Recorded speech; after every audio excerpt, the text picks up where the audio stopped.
The roar of motorcycle engines cut through the air, loud and unforgiving. The scene in front of the Royal Guards was unlike anything anyone had seen before. Their leader, Captain James Thornton, stood frozen, his eyes locked on the bikers who had just crossed a line. The Royal Guards, known for their stoic and disciplined nature, had never broken character in front of anyone, especially not in front of a crowd. But today was different. The bikers had gone too far. In an instant, Captain Thornton's calm demeanor shattered. The guards, tall, strong, and silent, shifted, their bodies tense, ready to act. The bikers had mocked their leader, made crude jokes, and pushed him to beat edge. When one of the bikers shoved him to the ground, something snapped. The Royal Guards, those immovable figures known for their unwavering silence, were now shaking with rage. They moved as one, their military precision suddenly disrupted by something much fiercer. It was over in seconds. The bikers were left stunned, their cocky smirks wiped off their faces. The Royal Guards had broken character, but it was the bikers who would regret it. What happened next was something no one expected, least of all the bikers who had dared to challenge them. As Captain Thornton stood, brushing dirt from his uniform, the silence that followed was deafening. The bikers, still reeling from the unexpected retaliation, exchanged nervous glances. And then, in a split second, Captain Thornton spoke, his voice low and cold. "You've made a mistake. You won't get away with this." The bikers, now visibly rattled, didn't know what to do. What had just happened? And why had the Royal Guards reacted like this? The entire crowd was silent, waiting for what would come next. But as Captain Thornton turned to face his team, they realized that something even more dangerous than a few bikers was about to unfold. It wasn't just about revenge anymore.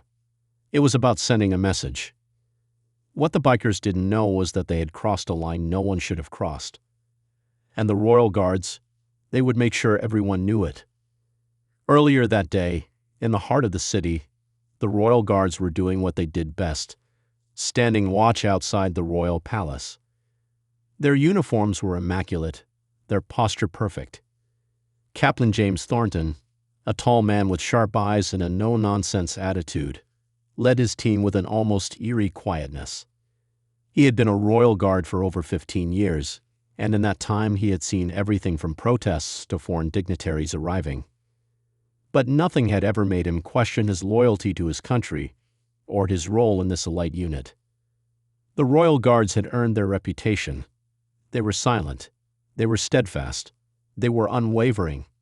No matter what happened around them, they stood tall, never betraying an emotion. They were the epitome of discipline. But on that particular afternoon, as the sun hung low in the sky and the heat from the concrete was starting to fade, a group of bikers came speeding down the street. Their loud engines and bright leather jackets were impossible to miss. The group was a familiar one, locals known for their reckless behavior and lack of respect for authority. They were always looking for trouble, but this time, they'd gone too far. The bikers were making a show of it. They revved their engines right next to the Royal Guards, mocking them, taunting them. Some even had the audacity to take pictures of them. Captain Thornton's eyes narrowed. He kept his posture straight, his hands behind his back, but inside he could feel a rising tension. The Royal Guards had been the subject of mockery before, but this was different. It wasn't just a disrespectful shout or a rude gesture. The bikers were mocking the very essence of who they were. One of the bikers, a man named Tony, rode his motorcycle up to the front of the guards and stopped. He pulled off his helmet, revealing a scruffy face and a cocky grin. "Hey, Captain, are you guys always this stiff?" Tony sneered. "What's it like living in the past? Does your uniform come with a time machine?" A few of his friends laughed, but Captain Thornton didn't flinch. He stood motionless, staring at Tony with cold, calculating eyes. The other guards remained perfectly still as well. They had been trained for situations like this. They were used to insults. But then something changed. Tony got off his bike and walked up to the captain, his boots thudding against the pavement. He was getting too close, too personal. "I heard you guys can't even smile," Tony said with a laugh. Must be nice to be so perfect. He reached out to tap Captain Thornton on the shoulder, a challenge in itself. The moment Tony's hand made contact, something inside Captain Thornton snapped. He had endured years of taunts, threats, and insults, but this was different. This man wasn't just mocking them. He was mocking everything they stood for. Before anyone could react, Captain Thornton moved faster than anyone expected. In one fluid motion, he grabbed Tony's wrist and twisted it behind his back. The biker yelped in pain, but Thornton's grip was unrelenting. The other guards stepped forward. They moved as one, a single well-oiled machine surrounding the bikers. The tension in the air was palpable. The bikers didn't know what to do. They had crossed a line, and now the consequences were coming.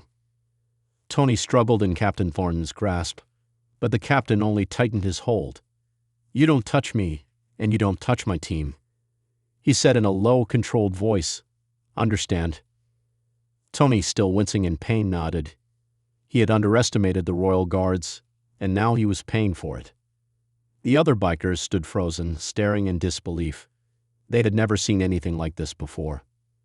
The Royal Guards were supposed to be untouchable, statuesque figures of strength. But this was different. This was personal. Captain Thornton released Tony, shoving him back toward his bike. The biker stumbled, but didn't fall. His friends were now looking at him with concern. "Get out of here," Captain Thornton said, his voice sharp. Tony didn't hesitate. He mounted his bike and revved the engine, signaling his friends to follow.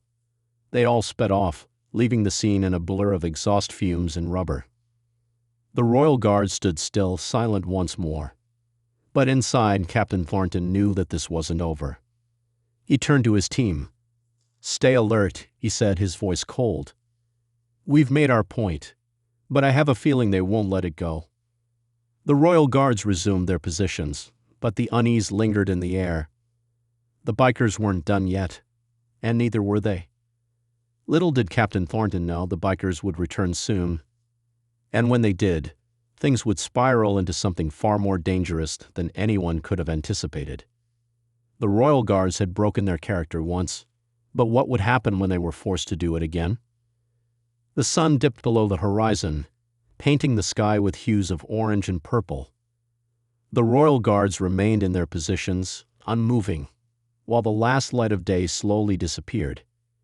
Captain Thornton couldn't shake the feeling that something wasn't right. The events of earlier still buzzed in his mind. The bikers had backed down, but that didn't sit well with him. The way they had looked at him, their eyes full of contempt, he knew they would be back. He glanced at his team, each of them standing tall and silent, just as they were trained to. But even they couldn't hide the flicker of tension in their posture. "Stay sharp," Captain Thornton murmured under his breath, though he wasn't sure if he was trying to reassure his men or himself. The city streets were quiet now, the bustle of the afternoon replaced with the eerie calm of evening. But Thornton couldn't relax. Not yet. He had seen enough in his years as a Royal Guard to know when something was off. The bikers weren't just a nuisance. They were a problem, and problems like this rarely disappeared quietly. An hour later, the peace was shattered. The roar of motorcycle engines once again filled the air, cutting through the night like thunder. Captain Thornton's head snapped up, his instincts kicking in. "They're back," he said, his voice low but steady. The sound of the bikes grew louder, approaching the square where the guards stood watch. Thornton could hear the screech of tires on asphalt, the unmistakable sound of a motorcycle making a hard turn. He looked around. The other guards stood motionless, but their eyes were alert, tracking the approaching sound. Then the bikers appeared. But this time there was something different about them. They were no longer just a small group of men looking for a laugh. There were more of them now, at least a dozen bikes roaring toward the palace. As the motorcycles slowed to a stop, Captain Thornton's jaw clenched. The bikers circled the square, revving their engines and honking their horns, as if daring the Royal Guards to do something. Their leader, Tony, was at the front, his face twisted into a sneer. Thornton could see the shift in his eyes. The same arrogance was there, but now it was mixed with a sense of recklessness. The man wasn't here just to taunt anymore. He was here to prove something. Tony dismounted from his bike, walking toward Captain Thornton with a swagger.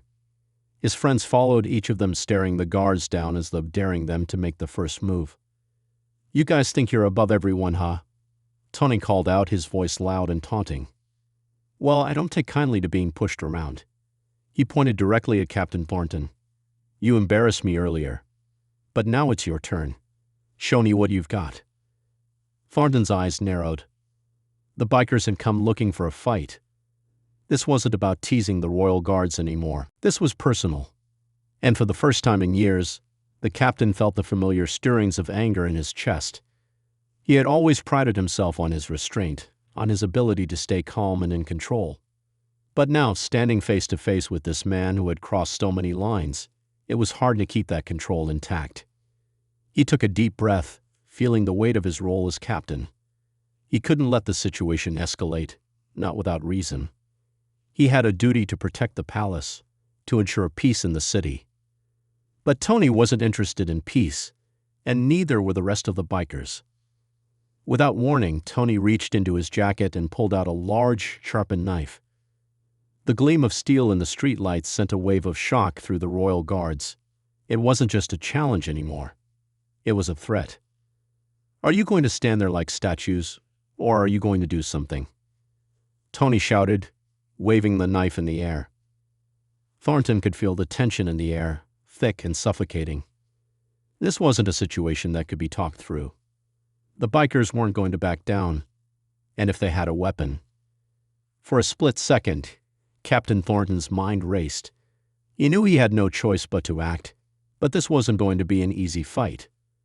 The bikers were reckless, yes, but they were also unpredictable. They had the advantage of numbers and the element of surprise.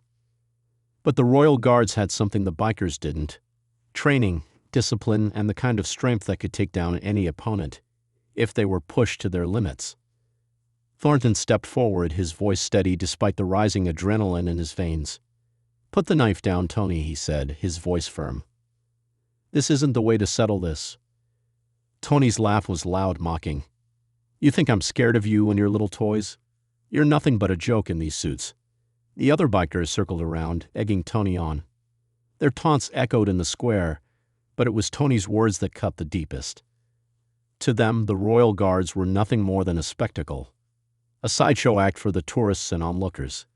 They didn't see the years of training, the sacrifice, or the dedication that went into every move the guards made. Tony took another step forward, the knife gleaming in the moonlight. "What's it going to be, Captain?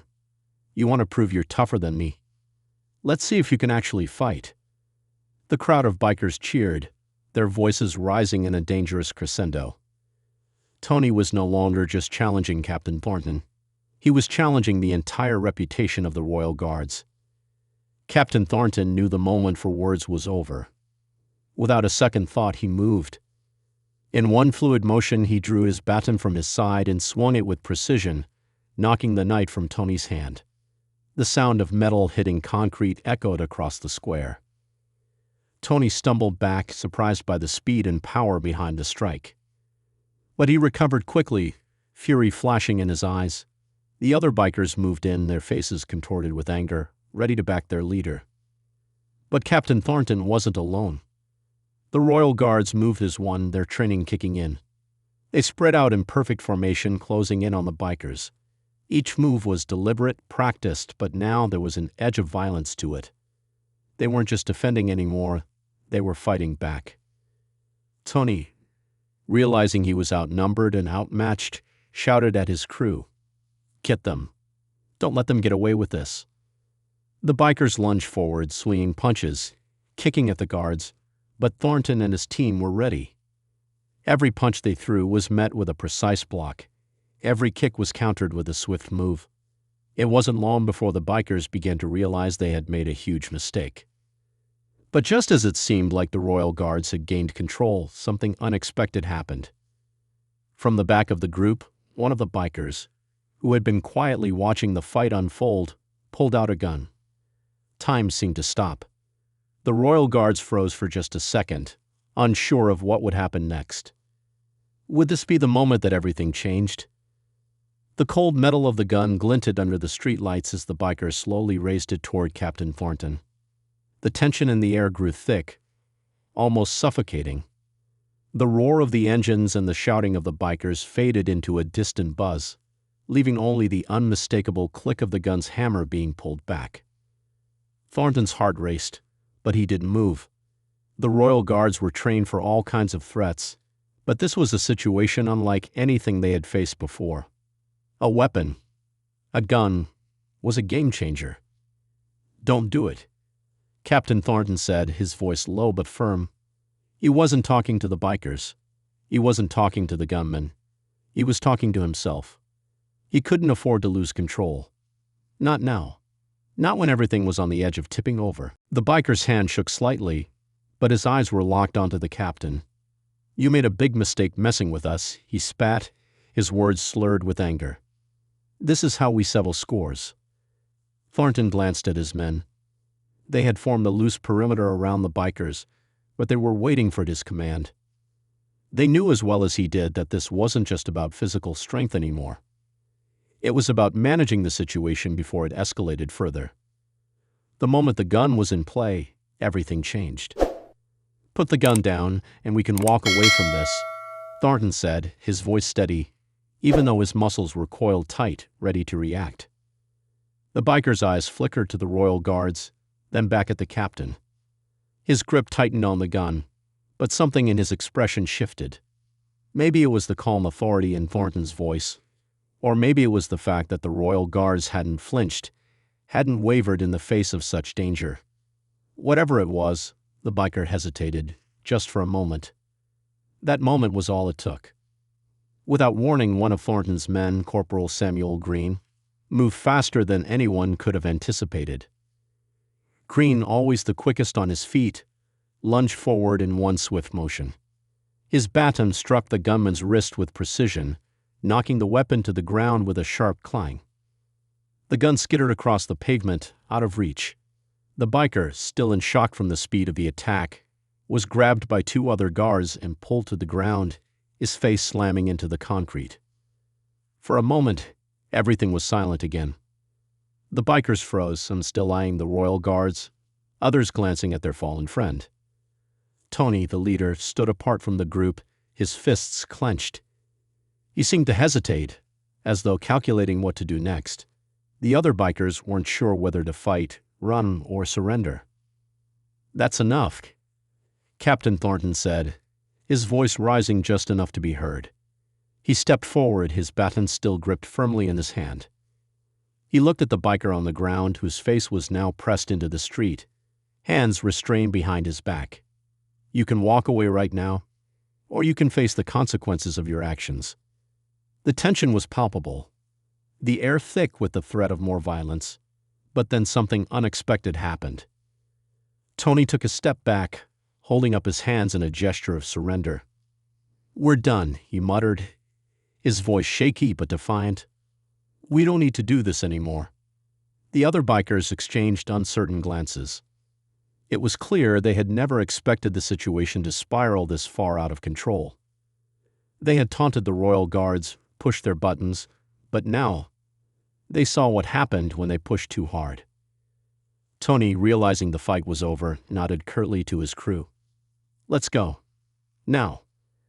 With that, the bikers retreated. Slowly at first, then with increasing speed, they mounted their motorcycles and revved their engines. The sound of the bikes roaring to life broke the silence, and within moments, the group of troublemakers was gone, fading into the night. Captain Thornton and his team stood motionless, still on high alert. They didn't move until the last echo of motorcycle engines had disappeared completely. Thornton exhaled deeply, the tension in his chest slowly easing. It wasn't over, he knew that. But for now, the immediate threat had passed. "Corporal Green, secure the gun," Thornton ordered, his voice still steady but with a sharp edge. "The rest of you, stay alert. I want a full sweep of the area." An hour later, the Royal Guards were back in their positions outside the palace, the quiet of the night settling around them again. But Captain Thornton couldn't shake the feeling that something was off. It was too easy. The bikers had left without a real fight, without pushing the situation further. He couldn't help but wonder if they had been planning something else, something more dangerous. "Captain," Corporal Green spoke up, his voice breaking through Thornton's thoughts. "We've got a situation." Thornton turned, his eyes narrowing as Green handed him a small, folded piece of paper. He'd unfolded it, his eyes scanning the words written hastily in what looked like red marker. "You've made your point, but we're not finished. Tonight was just the beginning. You'll regret crossing us." Thornton's stomach dropped as he read the message. He could feel the hair on the back of his neck stand up. The bikers weren't done with him. In fact, this felt like a warning. "Get me intel on every one of them." Now, Thornton ordered, his voice colder than it had been all night. "We're not waiting for them to make the next move. We're going to make ours first." As the Royal Guards resumed their watch, Captain Thornton's mind raced. He couldn't afford to wait. He knew the bikers weren't just acting out of anger anymore. They were on a mission, and it was a mission that would bring more chaos to the city if it wasn't stopped. But what if the bikers had more than just threats? What if this was only the beginning of something far worse? Thornton stared out into the night, his thoughts clouded with uncertainty. The Royal Guards had always been the last line of defense, but now it seemed like they were in over their heads. The real fight hadn't even started yet. The night stretched on, but the peace Captain Thornton had hoped would return remained elusive. Every corner of the city seemed to hum with the possibility of something more. Even as he stood there, gazing into the dimly lit streets beyond the palace gates, his mind was sharp and restless. The bikers were still out there somewhere, and the cryptic message they'd left behind made his blood run cold. He paced back and forth, his mind working over every possibility. It's not just the bikers. They're part of something bigger, he muttered to himself, running his fingers through his hair. The more he thought about the warning, the clearer it became. This wasn't a simple grudge. It wasn't a random act of disrespect. Something far more organized and dangerous was unfolding. "Captain," Corporal Green interrupted his thoughts, stepping forward with a grim expression. "I've got something. You need to see this."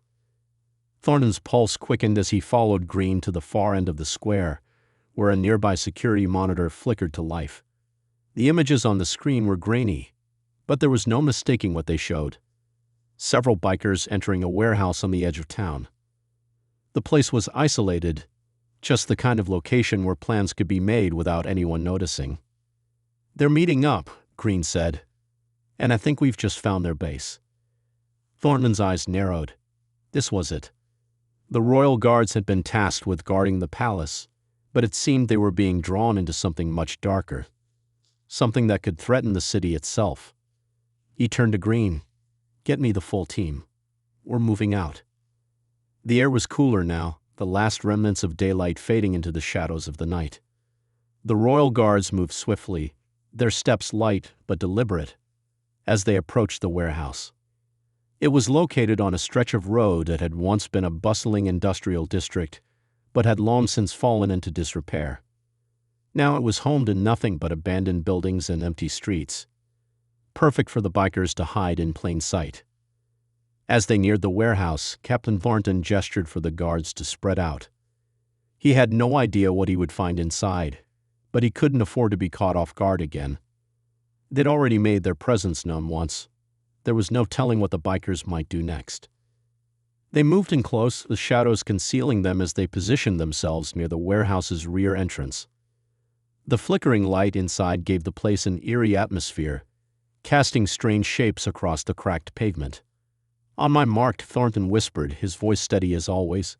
His hand hovered near his baton, ready to act at a moment's notice. There was a loud crash from inside the building, followed by the unmistakable sound of a door being slammed shut. The Royal Guards tensed, their bodies coiled and ready. Thornton motioned for them to move in. He crept forward, his eyes scanning every possible escape route. They couldn't afford to let anyone slip away. If they wanted answers, and possibly to prevent an even bigger threat, they had to act fast. Just as they reached the door, a voice from within called out, harsh and low, "They're here. Get ready." The words sent a chill down Thornton's spine. It wasn't just the bikers. Whoever was behind this had been expecting them. There was no time to waste.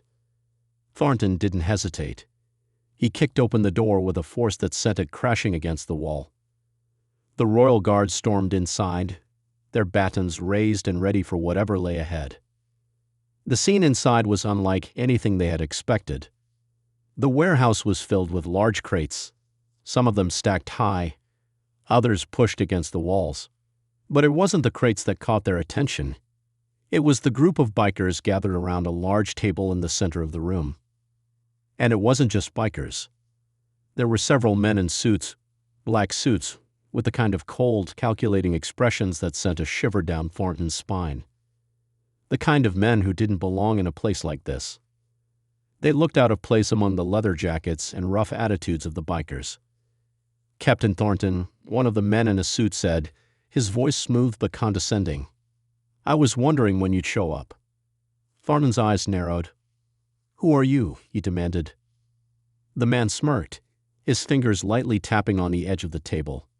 "I think you already know the answer to that, don't you?" Before Thornton could respond, Tony, the leader of the bikers, stepped forward.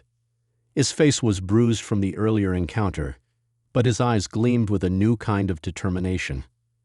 "This isn't just about us anymore, Captain. We're part of something much bigger." Thornton's gut twisted. "What's going on here?" Tony laughed, though it was a hollow sound. "You've been following the wrong trail. It's not about the bikers, it's about who we're working with. And trust me, you don't want to mess with them." Thornton's mind raced. The message they had found earlier had been only the beginning. The bikers weren't acting alone. They were working for someone, and that someone was someone with power. The man in the suit who had spoken earlier leaned in slightly. "You're in over your head, Captain. The Royal Guards were never meant to handle something like this." Thornton's pulse quickened. This wasn't just a street gang. This was a network, one that was about to make a huge impact on the city. The Royal Guards had always dealt with the occasional threat, but this was something else. They were facing an organized operation that stretched far beyond their training. As the tension in the room grew, a sound cut through the air, a low, rumbling noise that seemed to grow louder and louder. The man in the suit's eyes flicked to the door, a flicker of concern passing over his face. "They're here," he said quietly. "And I don't think we'll be able to get out of this one so easily." The noise grew louder still, until suddenly, the warehouse door exploded inward, splintering into pieces as a large group of armed men stormed into the building. For a moment, everything was chaos. The bikers scrambled for their bikes, the suited men dove for cover, and the Royal Guards found themselves in the middle of an all-out firefight.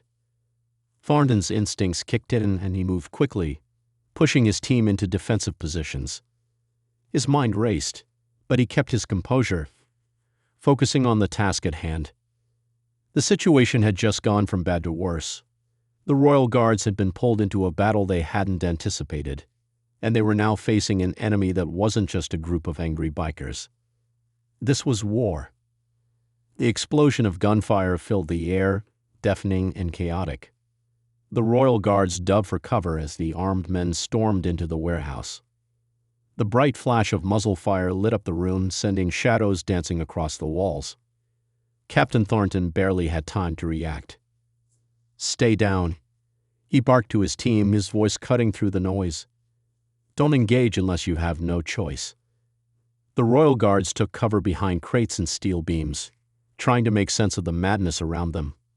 The bikers, caught off guard by the sudden ambush, scattered, some diving for their bikes, others ducking for safety. But it was clear that the armed men weren't here for the bikers. They were here for the Royal Guards. Thornton's mind raced as he surveyed the situation. The armed men moved with military precision, spreading out across the room in formation, flanking the guards and cutting off any escape routes. It wasn't just a random gang of thugs. These were professionals.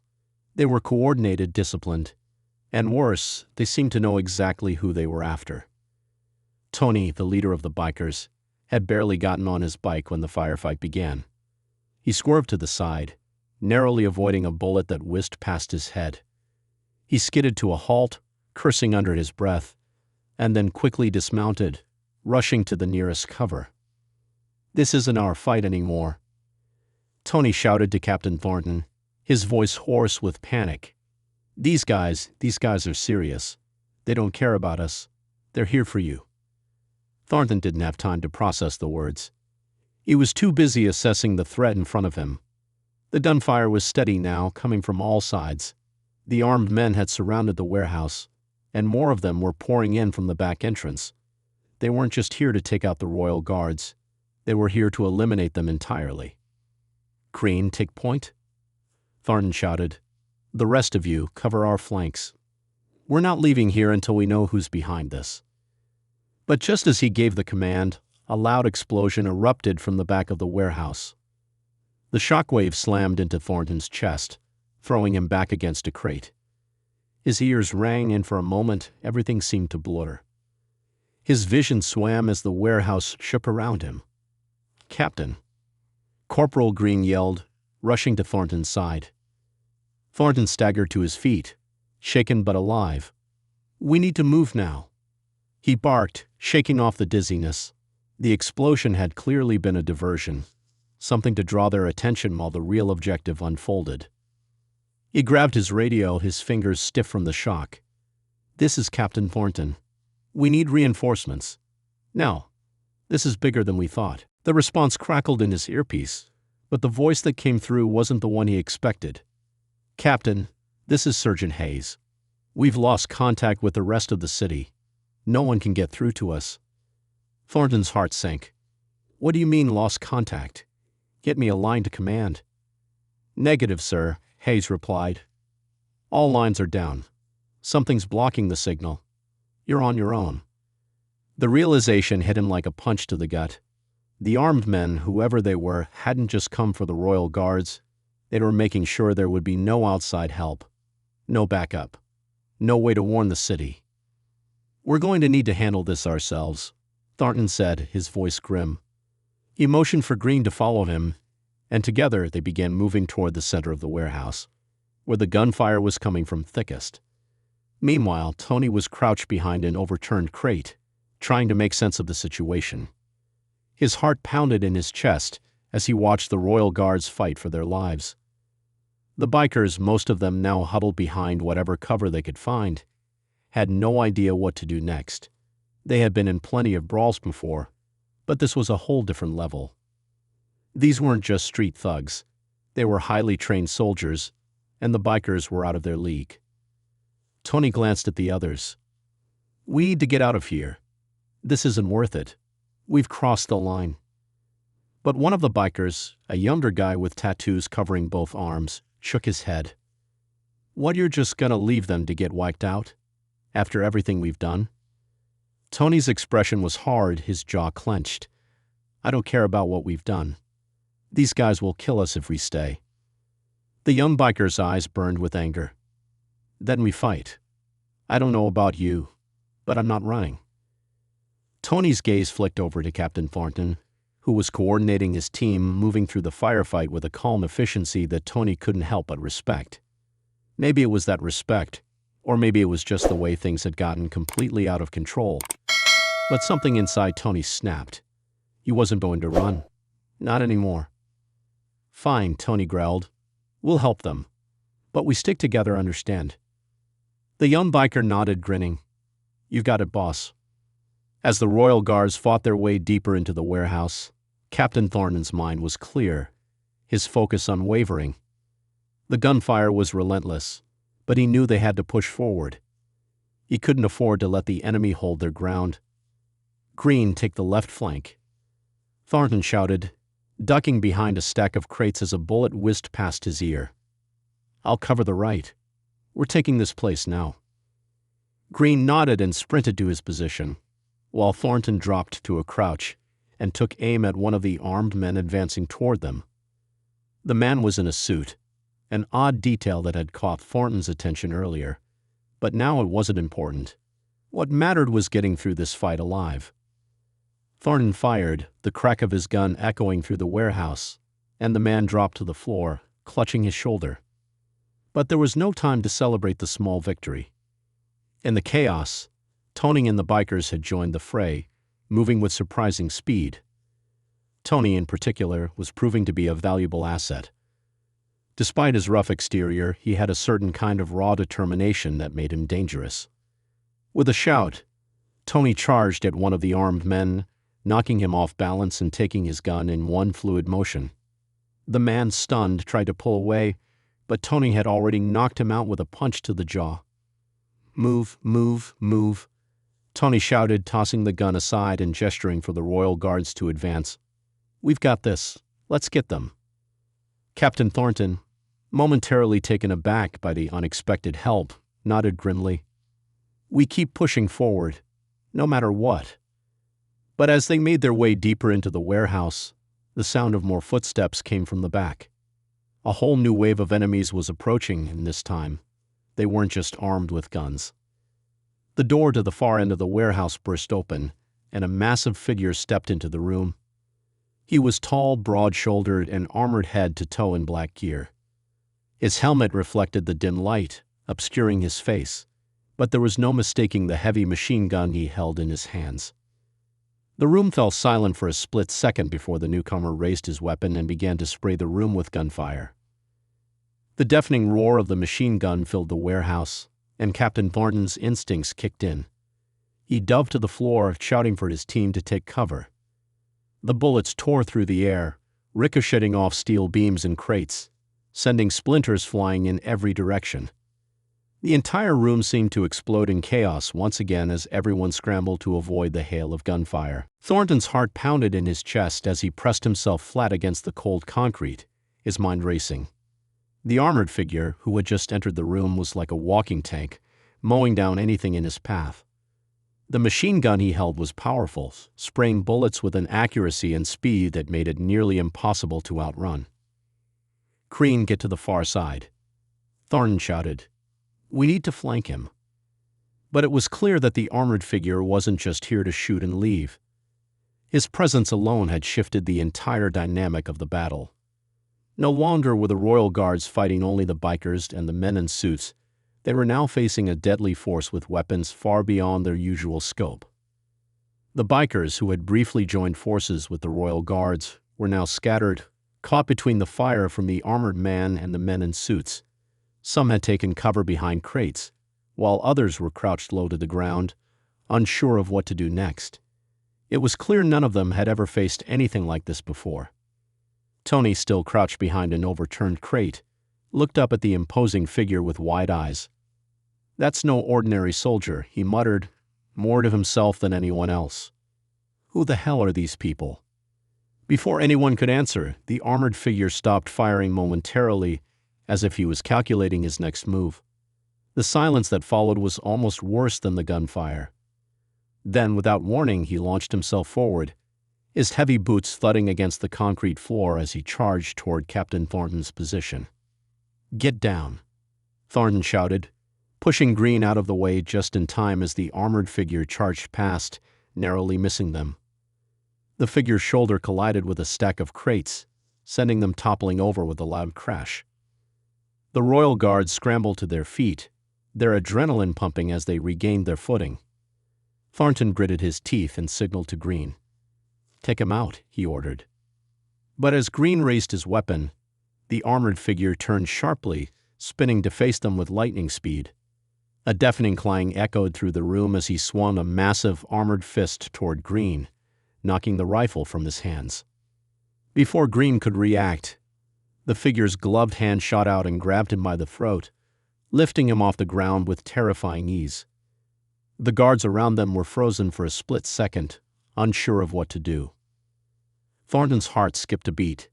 The strength of the man, if he could even be called a man, was unreal. Green was struggling, his hands clawing at the figure's arm, but the grip was unyielding. "Green," Thornton shouted, stepping forward, his baton raised. "Let him go." The armored figure didn't even glance at Thornton as he slowly squeezed. Green's face turned red, his feet kicking uselessly in the air. But then, as if bored by the fight, The figure tossed Green aside like a rag doll. Green hit the floor with a sickening thud, gasping for breath but alive. "Green!" Corporal Johnson shouted, running to his teammate's side. Thornton's pulse was racing now and his mind calculating. The man in front of them wasn't just a threat. He was a weapon, a living one. If they were going to survive this, they needed to outsmart him. "Everyone move. Now!" Thornton barked, waving for the guards to spread out. "Don't let him trap us."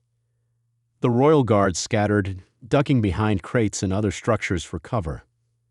Thornton's mind raced as he tried to think of a way to deal with the behemoth standing in front of them. "Tony, you still with us?" Thornton called, hoping the biker leader was still capable of helping. Tony's voice was low but determined. "Yeah. What do you need?" Thornton didn't have time to explain. "We need to flank him. He's too strong head-on. We hit him from the sides while he's distracted." "Got it," Tony replied, his voice steady, but with a hint of excitement. "Let's do it."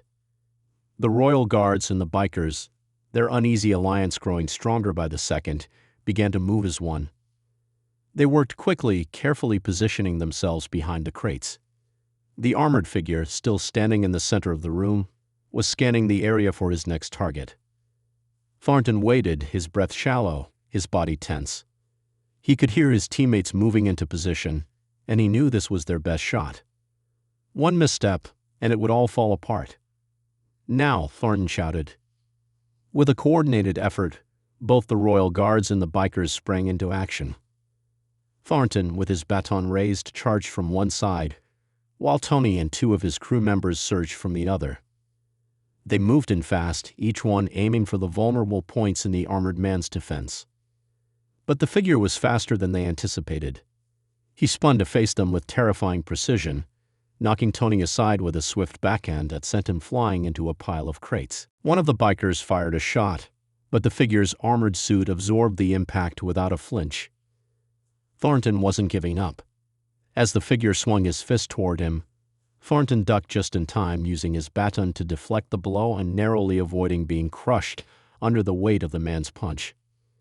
It was then that Thornton noticed something: a small gap in the armored figure's side, where the plating didn't quite meet. A weak spot. "Green, are you good to go?" Thornton yelled, glancing over at his corporal, who was still struggling to catch his breath, but was now on his feet again. "I'm fine, sir," Green wheezed. "I've got your back." "Get to the left. We're going to hit him at the same time," Thornton ordered, his mind already working out the strategy. Green nodded, his face grim. He picked up a nearby piece of metal, a makeshift weapon, and darted to the side, positioning himself behind a stack of crates. Thornton, with his baton in hand, moved in again, this time aiming for the weak spot on the armored man's side. But just as he was about to strike, the figure's other hand shot out and grabbed him by the throat, lifting him off the ground with frightening ease. "Thornton," Green shouted, rushing toward him. But before he could reach him, a bullet flew past Green's head, forcing him to take cover again. The armored figure's face was still obscured, but Thornton could feel the weight of his stare, cold and merciless. "You're too late," the figure said, his voice low and distorted by the helmet. "This ends now." The pressure on Thornton's throat tightened. He could feel his vision swimming, his breath becoming shallow as he struggled to break free. But then, just as everything seemed lost, a loud crash echoed through the warehouse. The ceiling above them began to shake as something massive hit the building with the force of a freight train. The armored figure froze for a moment, his attention diverted. Thornton, taking advantage of the distraction, grabbed the figure's wrist, twisting with all his remaining strength. The grip loosened just enough for Thornton to break free. He landed hard on the ground, gasping for air. "Now!" Thornton shouted to Green, his voice hoarse. Green rushed forward with the makeshift weapon, aiming for the weak spot in the armor. The warehouse shook again as the sound of distant engines roared closer, growing louder with every second. The ground trembled beneath them, a deep, resonant rumble that seemed to shake the very foundations of the warehouse. Thornton's head snapped toward the door, his instincts screaming that something far bigger than a group of armored soldiers was about to arrive. His heart raced, and the sound of approaching engines grew louder, louder still until the air was vibrating with their power. The armored figure didn't even flinch. His gloved hand reached for his helmet, and with a sharp hiss, it detached, revealing the face beneath.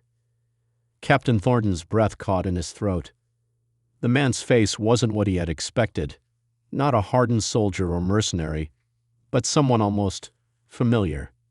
His features were sharp and angular, but it was his cold, piercing eyes that sent a shiver down Thornton's spine.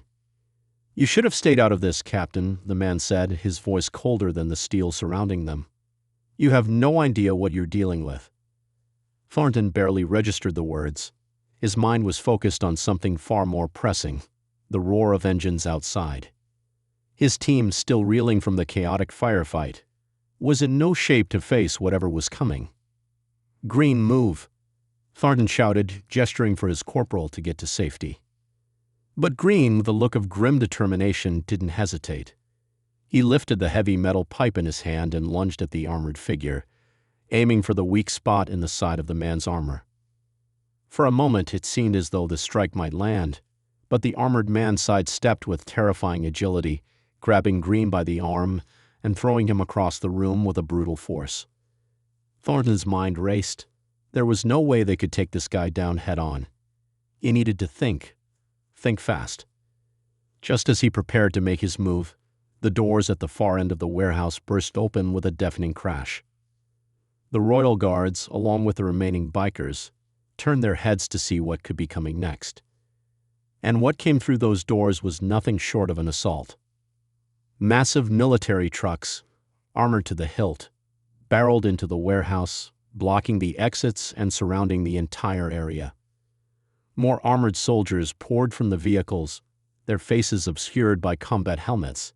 Each one carried heavy weapons and wore tactical gear that made them look like a well-oiled machine. But what truly caught everyone's attention was the lead truck, which was emblazoned with a symbol Thornton knew all too well, the insignia of the Blackwing Mercenaries, a group known for operating in the shadows, taking on high-profile jobs for anyone with the money to pay. The leader of the mercenaries stepped forward, a tall, imposing figure with a dark visor covering his eyes. He surveyed the scene with cold indifference, his voice booming across the room. "Terminate all hostile targets," the mercenary leader ordered. The armored figure in the center of the warehouse, still holding his position, gave a slight nod. "Understood," he said in that same low, distorted voice. "Let's end this." Thornton's blood ran cold as the mercenaries began moving into position, their guns trained on the Royal Guards, the bikers, and anyone else still alive in the warehouse. The room was about to become a killing field. Outside the warehouse, the sound of roaring engines suddenly cut out. A strange silence descended upon the area, broken only by the thud of boots on concrete and the low growl of the mercenary vehicles as they moved into position. Tony, still recovering from the blow he had taken earlier, gripped his bat tightly and motioned for his bikers to stay low. They had fought in enough chaotic situations to know that this was not the time to act recklessly. They needed a plan, and fast. Tony looked at the Royal Guards, who were now backed into a corner, their numbers thinned and their morale low. They weren't just facing armed men anymore. They were up against an organized mercenary force that had come to finish the job. He glanced over at Thornton, who had his baton ready, his expression set in grim determination. "You have a plan, right?" Tony asked, his voice hoarse but steady. Thornton didn't look at him. Instead, he surveyed the area, trying to take stock of his surroundings, his mind ticking through possibilities. There was no way they could fight their way out of this without a miracle. "We need to cause a distraction," Thornton muttered, his eyes locking onto the large crates stacked along one wall. "Something to throw them off. Give us time to regroup." Tony nodded. "I'll handle the distraction. You take care of the rest." Thornton gave him a sharp look. "You're not getting in the way, understand? This is too dangerous." Tony smirked.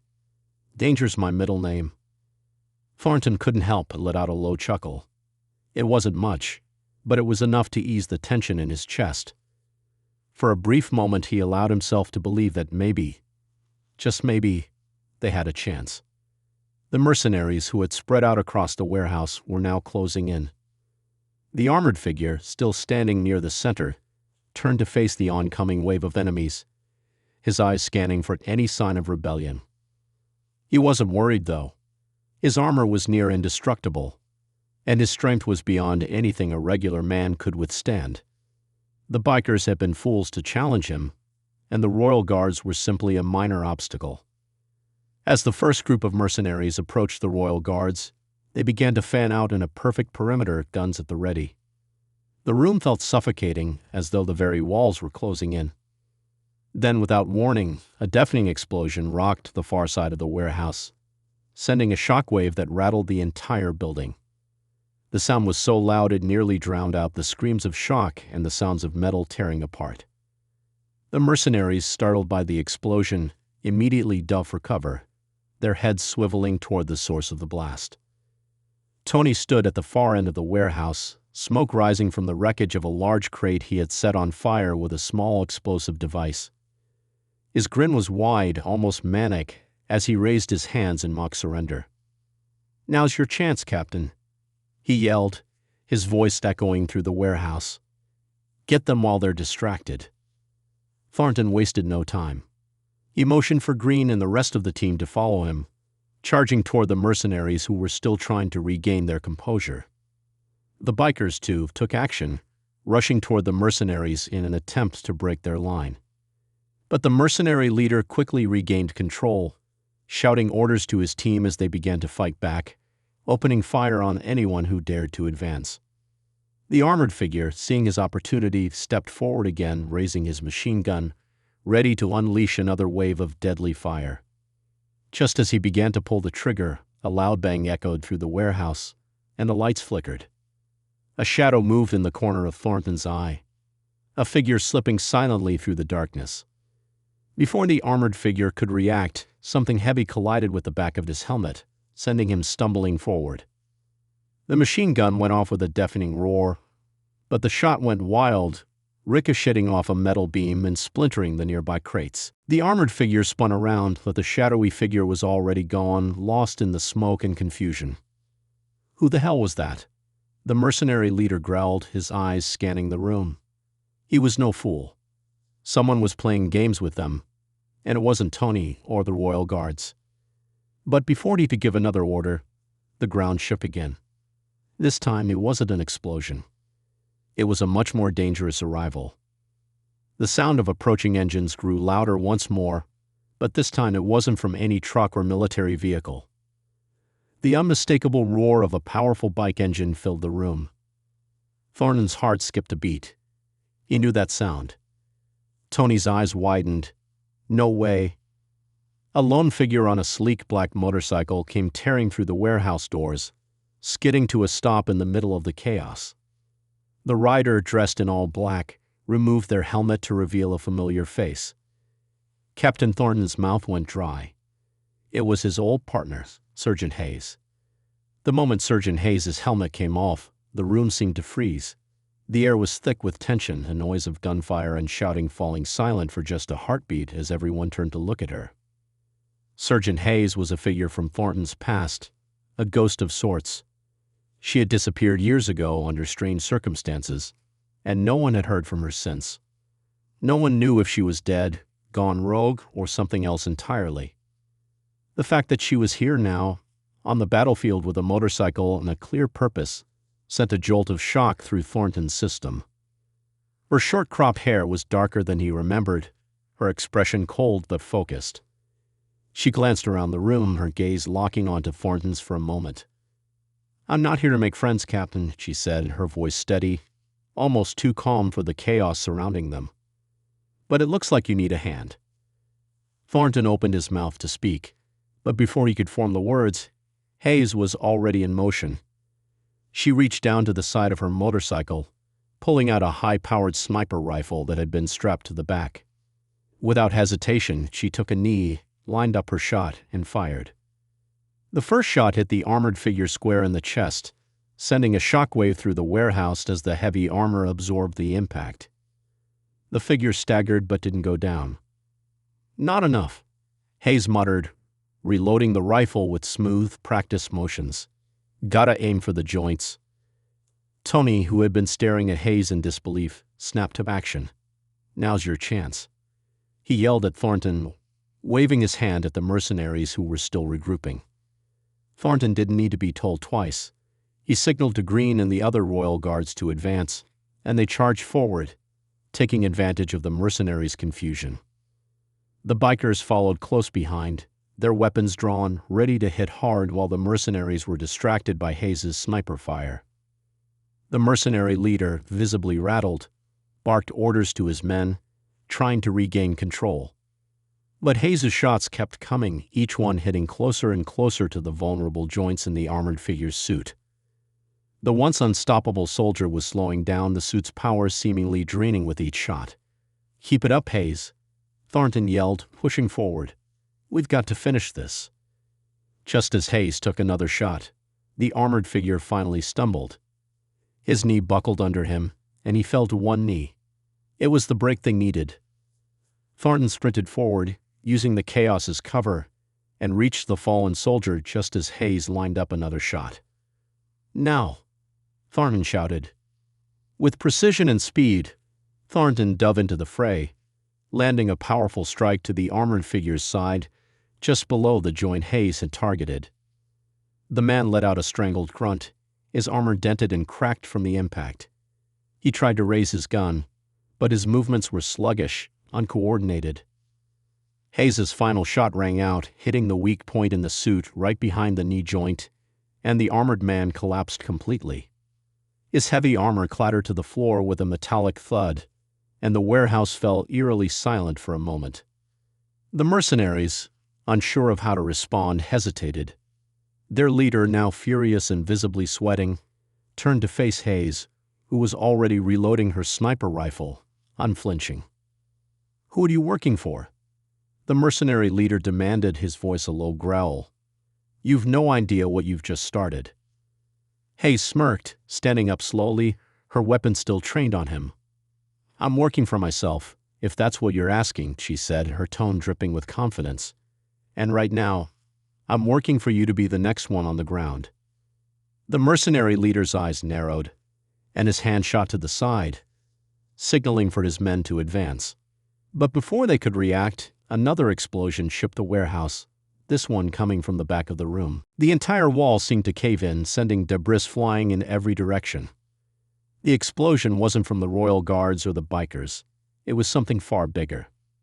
Outside the warehouse, a massive armored convoy had arrived, its vehicles covered in camouflage and marked with the insignia of a force even more dangerous than the Blackwing mercenaries.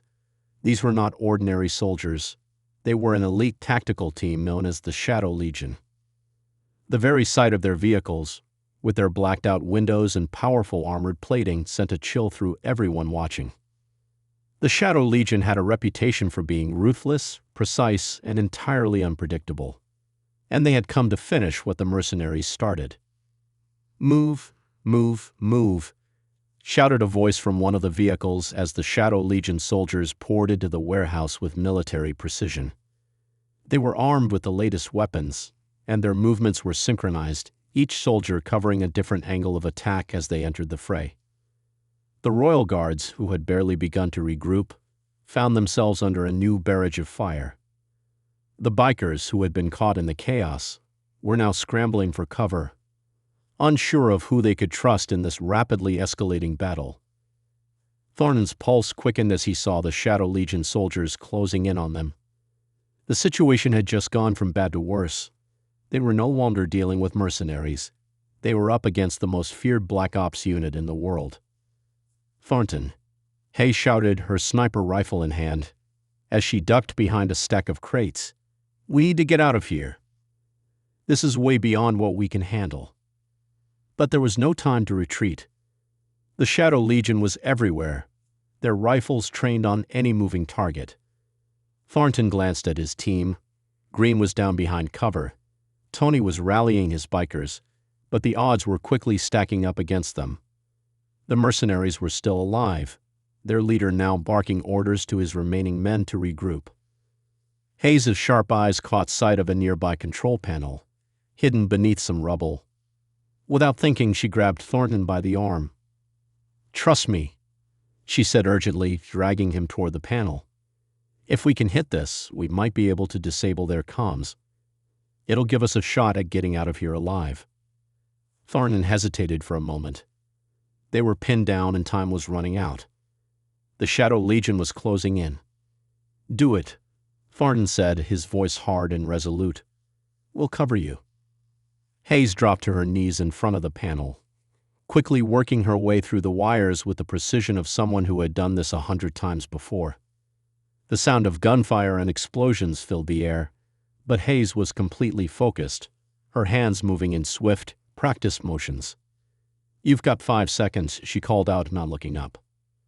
Thornton motioned for Green to cover her while he took up position, his baton raised, ready for anything. The tension was palpable as the seconds ticked by. Outside, the sound of the approaching Shadow Legion vehicles grew louder, and Thornton knew they didn't have much time. "Almost there," Hayes muttered. The seconds stretched, the air thick with anticipation. And then, with a satisfying click, the control panel sparked to life. The entire warehouse seemed to pulse with energy as the lights flickered, then went completely dark. The Shadow Legion soldiers halted, confused by the sudden blackout. It was their moment. The darkness was absolute. For a split second, the world inside the warehouse seemed to stop. No lights, no sound except for the heavy breathing of the royal guards, the bikers, and the mercenaries, all of them standing in a strange, tense stillness. The only light now came from the faint glow of emergency exit signs at the far edges of the warehouse, their eerie red illumination casting long, unsettling shadows across the chaos. Hayes, kneeling by the control panel, looked up, her eyes narrowed in the near-complete darkness. "Got it," she whispered, a trace of satisfaction in her voice. Thornton, still crouched behind the nearest stack of crates, shot a quick look at Green. "Move now," he ordered. "We need to use the cover of this blackout. Push them back." Green nodded grimly. His hand tightened around his weapon as he peeked around the corner, his sharp eyes scanning the room. "This is our chance," he muttered. Without waiting for further instructions, Thornton bolted from his position, sprinting toward the far side of the warehouse where the mercenaries had started to regroup. His legs burned with the effort, but there was no time to waste. The Shadow Legion would be back online any second, and when they did, they'd be even more dangerous. Behind him, Hayes stood and gave one final check to the control panel, making sure the power remained out. The warehouse stayed silent, but she knew it wouldn't last. "Go, go!" Hayes shouted, already on her feet and running toward the mercenaries' rear flank. She used the shadows to her advantage, moving with the kind of deadly precision only someone like her could muster.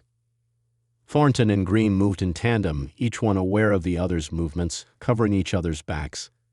They had worked together in the past, and now, in the face of overwhelming odds, that experience paid off. They moved quietly but with purpose, taking out the mercenaries in a coordinated attack. One of the mercenaries tried to raise his weapon, but Green was faster, his knee driving into the man's chest before he could pull the trigger. The soldier crumpled to the ground, unconscious before he even hit the floor. Thornton, meanwhile, was dealing with another mercenary who had just rounded a corner, his gun raised. But Thornton anticipated his move, stepping into the soldier's path and knocking the weapon aside with his baton. A quick jab to the gut and a well-placed elbow to the jaw sent the man sprawling. The darkness worked in their favor, but it wouldn't last. The mercenaries were regrouping and slowly starting to make sense of the situation. The silence wouldn't last forever. Thornton heard the telltale click of a radio being turned back on. The Shadow Legion was regaining their coordination. It was only a matter of time before they started searching for the intruders. Then, just as they reached the far end of the warehouse, a familiar voice came crackling through the air. "Thornton, you're out of time." The voice was cold, calm, and eerily familiar. Thornton's heart sank. The mercenary leader had regained control. Even worse, he had somehow re-established communication with the Shadow Legion. This wasn't just a battle for survival anymore. It was a trap. Outside, the convoy of Shadow Legion vehicles was waiting. The sound of boots on the pavement was now unmistakable as a full team of Shadow Legion soldiers began to swarm the perimeter of the warehouse, cutting off every potential escape route. Their movement was deliberate, practiced, and they knew exactly what they were doing. They were preparing to enter from every side, systematically closing in on their prey. Tony, who had been helping to cover the Royal Guard's retreat, looked at his bikers, his expression hardening. "Time to make a choice," he muttered under his breath. "We either fight our way out or we make our last stand." The bikers, once hesitant and unsure, now understood the gravity of the situation. Some of them began pulling out their guns, ready to take on whatever was coming. But Tony held up a hand, signaling them to hold their fire. "Not yet," he said. "Wait for the signal." Tony wasn't afraid. He had seen worse than this. But even he knew that facing the Shadow Legion head-on would be a death sentence for them all. Back inside, the mercenary leader's voice crackled through the comms again. "You're making a mistake, Thornton. We know who you are. You know who we are. You can't outrun us, and you certainly can't fight us. Surrender now, and maybe we'll make this quick." Thornton clenched his jaw.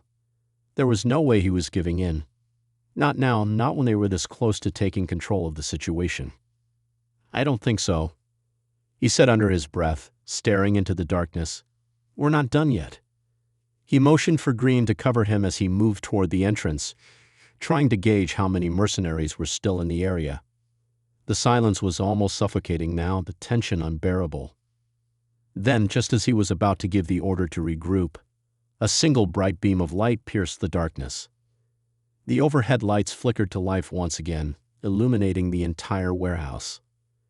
For a brief moment, Thornton was blinded by the sudden light, his eyes squinting against the harsh glare.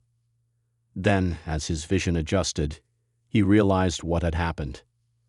The Shadow Legion had activated a secondary power grid, an emergency backup to keep their operations running smoothly even in a blackout. Thornton didn't have time to process it. He dove for cover as the sound of gunfire erupted from the far side of the warehouse. The Shadow Legion soldiers had made their move. "Move out," the mercenary leader ordered, his voice booming through the warehouse. "We have them cornered. Don't let them escape." Thornton, still crouched behind a pile of debris, watched as the soldiers moved toward the center, their weapons raised, ready to eliminate any threat. The fight was on. Tony saw the Shadow Legion soldiers entering from all sides, their movements crisp and well-coordinated. The bikers, their faces set in grim determination, prepared to make their stand. Tony gave the signal, and all at once they opened fire. The warehouse exploded in a flurry of bullets, the air thick with smoke and the stench of burning metal. The bikers, though not trained soldiers, fought with the raw intensity of those who had nothing left to lose. They used the environment to their advantage, ducking behind crates and barrels, firing when they could. But the Shadow Legion wasn't like any opponent they had faced before. They moved like a well-oiled machine, clearing rooms and neutralizing threats with chilling efficiency. Every corner Tony tried to hide behind was already covered by a soldier, every position already calculated. It was a massacre waiting to happen. Back inside the warehouse, Thornton's team was in full retreat. The Royal Guards, battered but not broken, fought their way back toward the door. Haze covered their escape, picking off any soldier who dared to approach with her sniper rifle. The Shadow Legion soldiers, relentless and precise, were closing in from all directions. There was no way out, no exit they could reach before the walls came crashing down around them. But then, out of the corner of his eye, Thornton spotted something that could change everything.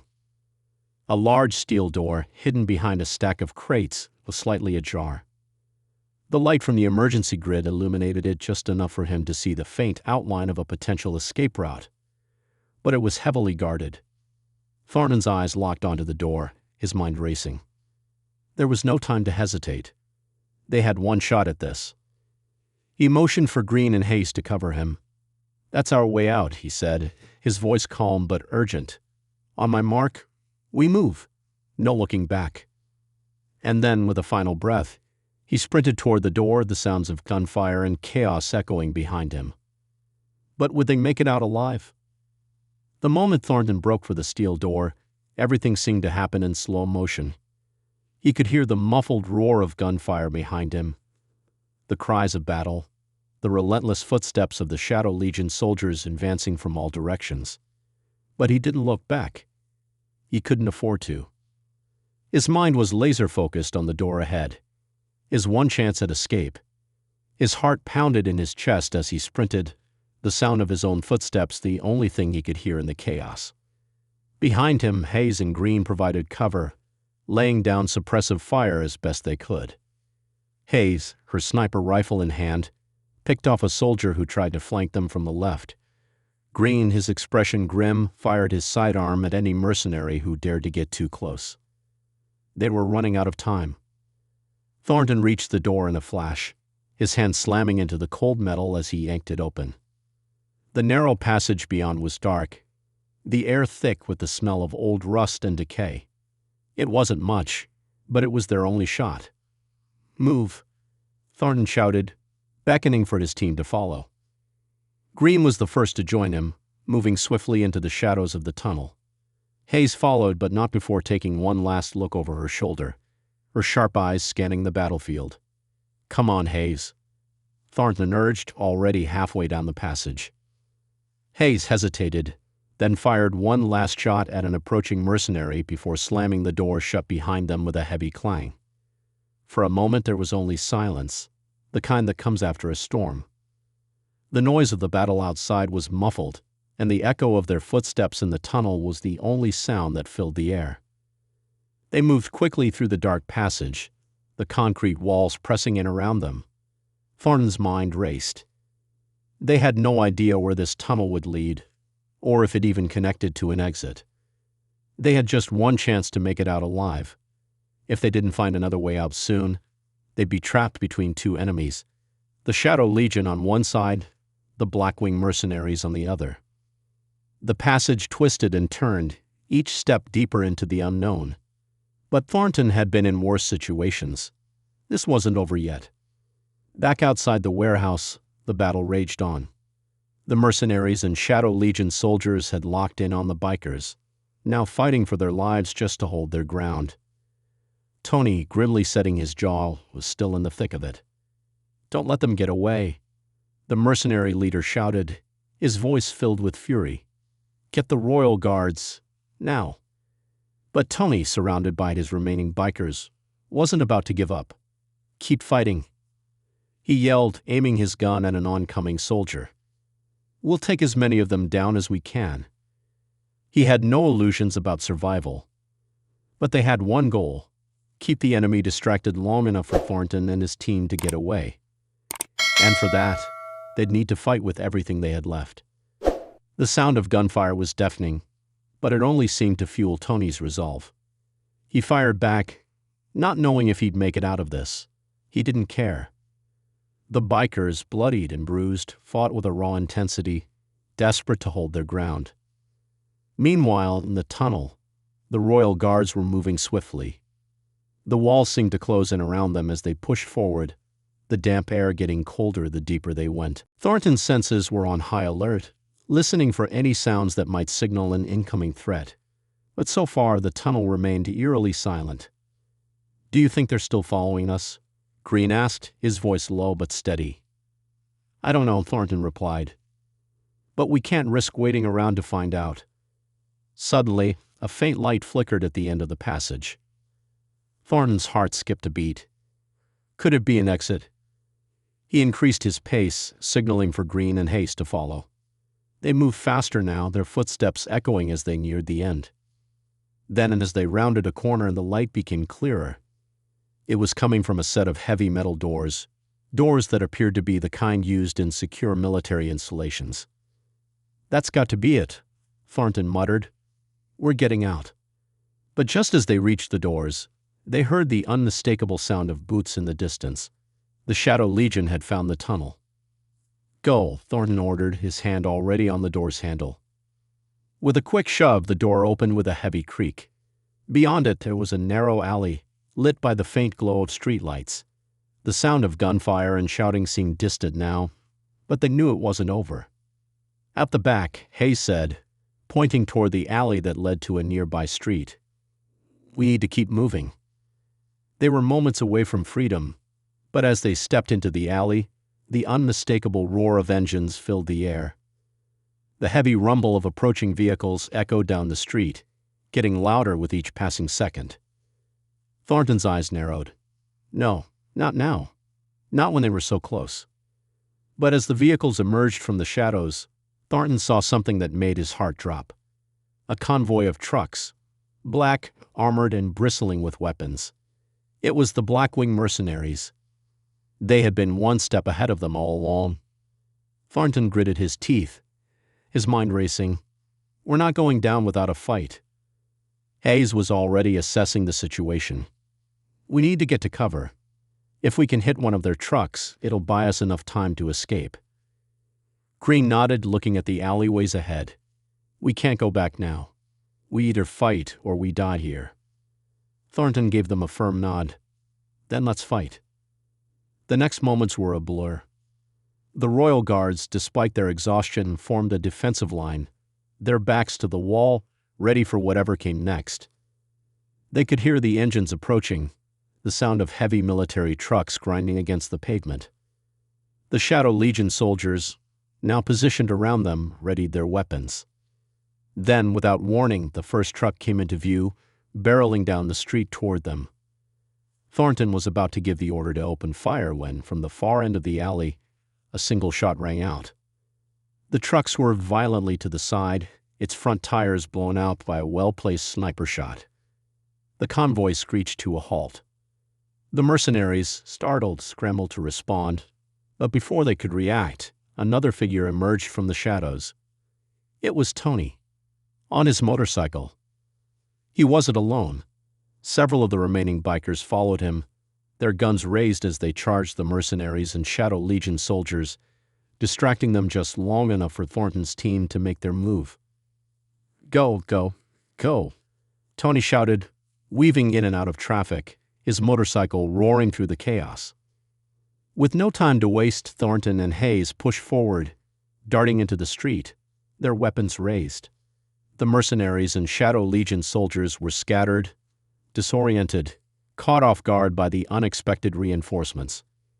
The bikers fought fiercely, holding their ground even as the trucks continued to burn. But it was clear this wasn't a victory they could sustain for long. "We're not out of the woods yet," Thornton said, his voice tight. "We need to move fast." They ran as fast as they could, through the now broken city streets, with Tony and the bikers providing cover. The road ahead was uncertain, but for the first time in what felt like an eternity, they had a chance to breathe. For the first time in days, they were alive. And that was all that mattered. The fight wasn't over, but they had won the first round.